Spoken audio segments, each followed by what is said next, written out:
Marcus Webb had been fascinated by abandoned military sites for as long as he could remember, but one place had always topped his list: a fortress island a few miles off the coast, sealed off and left to rot for more than 50 years. After months of paperwork and a small fee to a local boat operator, he finally got permission for a supervised day visit. And one calm morning, he climbed into a small boat and headed out across the water.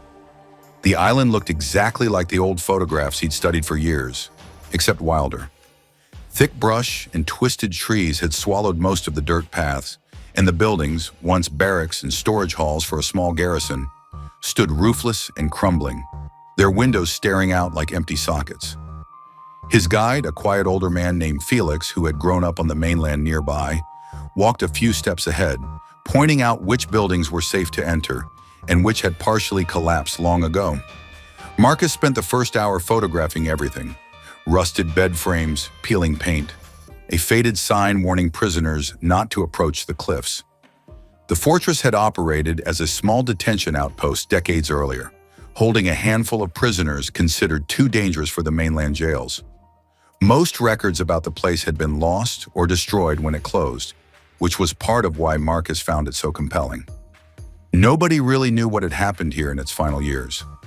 Inside one of the longer barracks buildings, Marcus noticed something odd about the floor near the back wall. Most of the floorboards were warped and soft from decades of rain, but one section, roughly the size of a doormat, sounded different when he stepped on it. Hollow.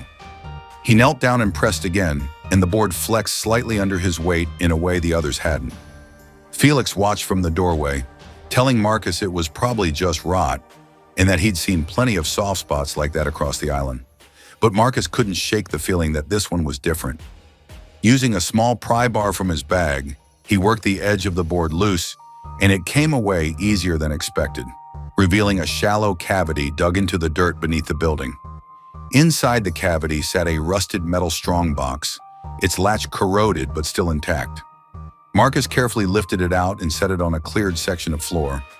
It took several minutes of careful prying to force the lid open, and when it finally gave way, he found a leather-bound logbook, a small bundle of identification papers, and a folded map of the island marked with handwritten notes. The identification papers belonged to a prisoner named Thomas Reyes, who, according to the fortress's official closing records, had drowned during an escape attempt nearly 53 years earlier. His body never recovered from the surrounding waters.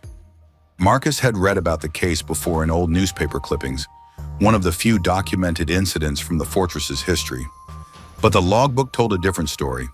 Dated entries continued for almost 3 months after Reyes's recorded drowning date, written in the same handwriting, describing a prisoner being kept in an isolated section of the fortress, away from the others, under orders from the warden himself.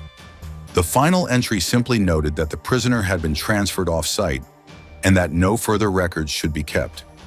Marcus brought everything back to the mainland and met with Diane Ferris, a local archivist who had spent years trying to piece together the fortress's history from scattered records.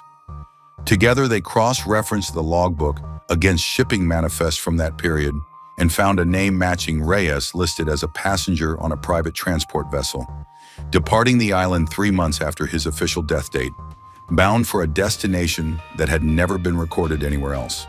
The discovery reopened a case that had been closed for over half a century. Local authorities confirmed the logbook's authenticity and began searching for any living relatives of Thomas Reyes, hoping to finally tell them what really happened to him, decades after they had been told he was lost at sea. What do you think really happened to Thomas Reyes after he left that island? Let us know in the comments below.